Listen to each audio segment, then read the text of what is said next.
اعوذ باللہ من الشیطان الرجیم بسم اللہ الرحمن الرحیم صلی اللہ علیہ حبیبہ محمد وآلہ وصحبہ وسلم۔ السلام علیکم۔ آج کل دنیا میں جس طرح کے مسئلے مسائل چل رہے ہیں اور ہر انسان پریشان ہے، جب بھی آپ کسی سے بات کریں گے نا تو پہلا ان کا لفظ یہی ہوگا کہ میں بہت پریشان ہوں، کوئی مرد کوئی عورت، کیونکہ ہر طرح کی پریشانیوں نہ کسی کو کسی طرح سے گھیر رکھا ہے۔ کسی کو پیسوں کا کوئی مسئلہ ہے، کسی کو شادی کے مسئلے مسائل ہیں، کسی کے پاس اولاد نہیں ہے، اور جس طرح کے ہمارے ملک کے حالات بن چکے ہیں، لوگ اس ملک کو چھوڑ کے جانا چاہتے ہیں۔ تو کہنے کا مقصد یہ ہے کہ کوئی نہ کوئی کسی پرابلم میں ضرور پڑا ہوا ہے، اور اپنی ضروریات کے لیے اللہ تعالیٰ سے فریاد کرنا اور اپنی پوری محنت کرنا اس چیز میں، جس چیز کو بھی آپ حاصل کرنا چاہتے ہیں، اس میں کوئی برائی نہیں ہوتی ہے۔ اور جس چیز کے لیے بھی آپ کوشش کر رہے ہیں، آپ کو اپنے آخری دم تک اس چیز کے لیے کوشش کرنی چاہیے، پر ان کوششوں میں کچھ چیزیں ہیں جس کا لوگ فرق نہیں سمجھ سکتے، اور ان چیزوں کی پریشانی کو وہ اپنے اوپر حاوی کر لیتے ہیں۔ کچھ انسانوں کے بس کی بات نہیں ہے، ہر انسان کا صبر ایک جیسا نہیں ہوتا کہ وہ اس چیز پہ کنٹرول رکھ سکے۔ تو کچھ لوگ جذباتی ہوتے ہیں، کچھ صبر کر جاتے ہیں، کچھ کافی سالوں سے انتظار کر رہے ہوتے ہیں جس چیز کو وہ حاصل کرنا چاہ رہے ہوتے ہیں، اور اس وجہ سے وہ پریشان ہو جاتے ہیں کہ اتنے سال ہو گئے، ہماری یہ دعا قبول نہیں ہوئی ہے، تو پتہ نہیں آگے ہوگی یا نہیں ہوگی، جس کی وجہ سے وہ مایوسی کی طرف جانے لگ جاتے ہیں۔ اور ایسے انسان کو آپ کبھی کبھار بلیم نہیں بھی کر سکتے ہیں، کیونکہ ہم نہیں جانتے ہیں کہ کون کس تکلیف سے گزرا ہے اور اس کے دل پہ کیا گزر رہی ہے، پر ہم اسے سمجھا سکتے ہیں۔ ہو سکتا ہے ہمارا کسی کو حوصلہ دینا یا ہمارا کسی کو سمجھانا اس کی تکلیف کو کم کرتے اور اس کی ہیلپ کرتے۔ باقی ہم کسی کی پریشانی تو دور نہیں کر سکتے،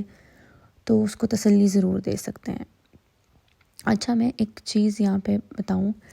کہ اکثر جب بھی میں یوٹیوب یا ٹک ٹاک یا کوئی بھی ایپ کھولتی ہوں، اور جہاں پہ اکثر وظیفے شیئر کیے گئے ہوتے ہیں اور کچھ پڑھنے کو بتایا گیا ہوتا ہے، تو جب بھی میں وہاں کا کامنٹ سیکشن چیک کر رہی ہوتی ہوں نا، تو جتنے بھی کامنٹ آئے ہوتے ہیں نا، تو لوگوں کے وہاں پہ کیا کامنٹ ہوتے ہیں، ہماری شادی نہیں ہو رہی ہے، ہمارے پاس اولاد نہیں ہے،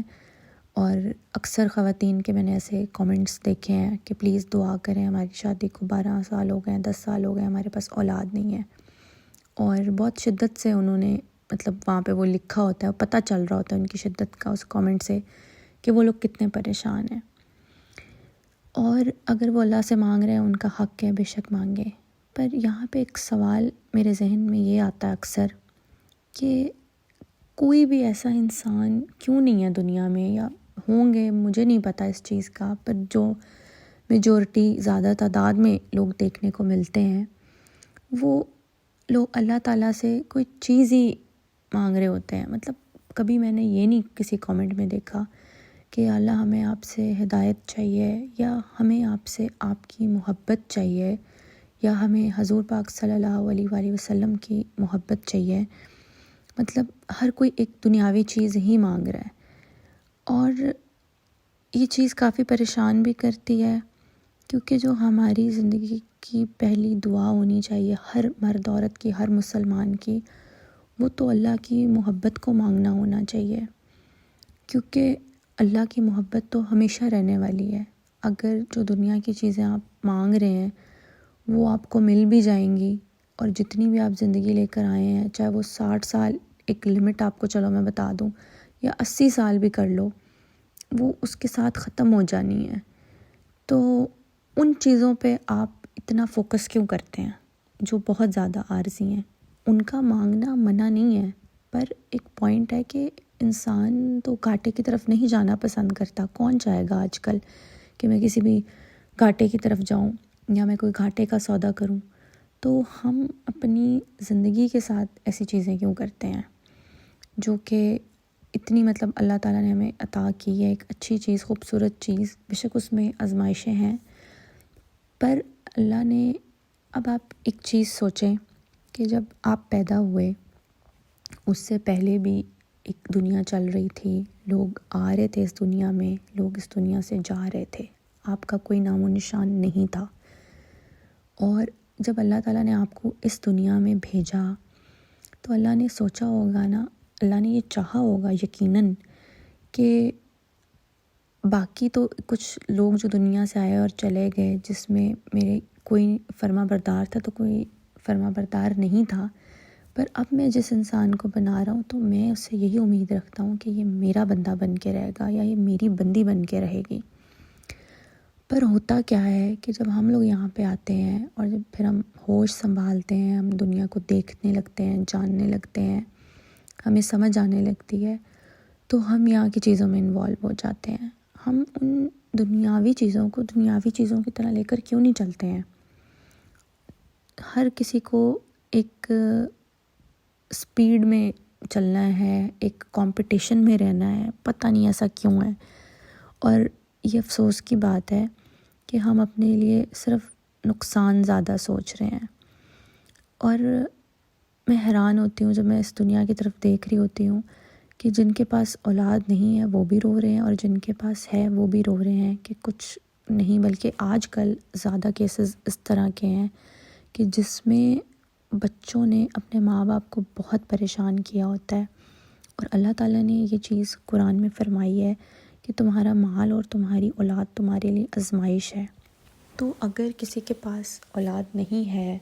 یا دیر سے ہوئی ہے کسی کی اولاد یا نہیں ہوئی ہے تو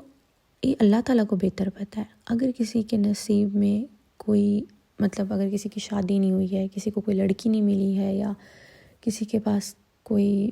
کسی لڑکی کو کوئی لڑکا نہیں اچھا مل رہا ہے، تو یہ بھی اللہ تعالیٰ کو پتہ ہے۔ اور اوپر سے افسوس کی بات یہ کہ جب کوئی انسان کسی چیز سے محروم ہوتا ہے